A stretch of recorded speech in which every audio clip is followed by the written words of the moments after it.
The third chapter, the doctrine of truth.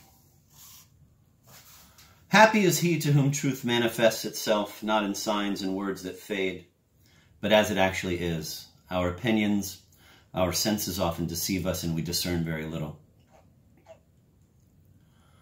What good is much discussion of involved and obscure matters when our ignorance of them will not be held against us on Judgment Day?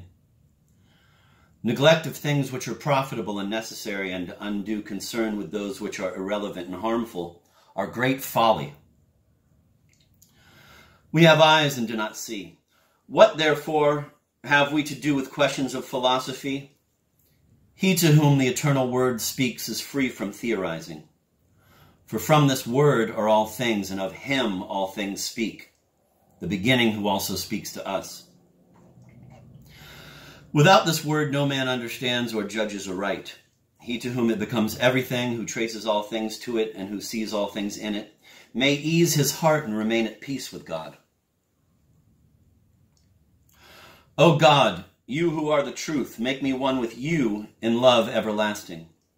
I am often wearied by the many things I hear and read, but in you is all that I long for. Let the learned be still. Let all creatures be silent before you. Do you alone speak to me?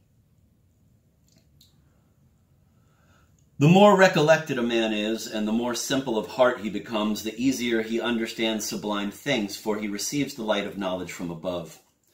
The pure, simple, and steadfast spirit is not distracted by many labors, for he does them all for the honor of God. And since he enjoys interior peace, he seeks no selfish end in anything.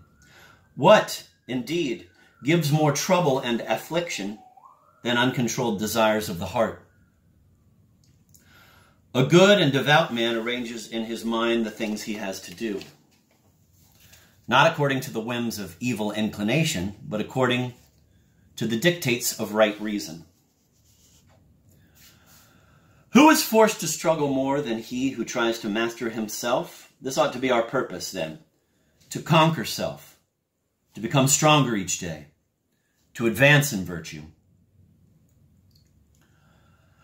Every perfection in this life has some imperfection mixed with it, and no learning of ours is without some darkness.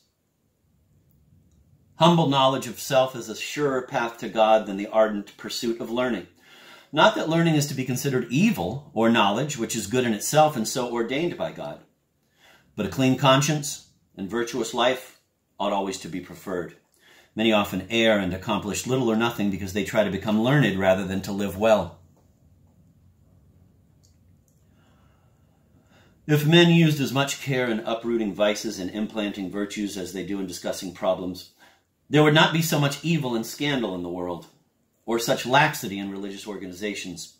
On the day of judgment, surely, we shall not be asked what we have read, but what we have done.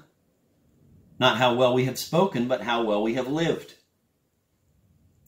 Tell me, where now are all the masters and teachers whom you knew so well in life and who were famous for their learning?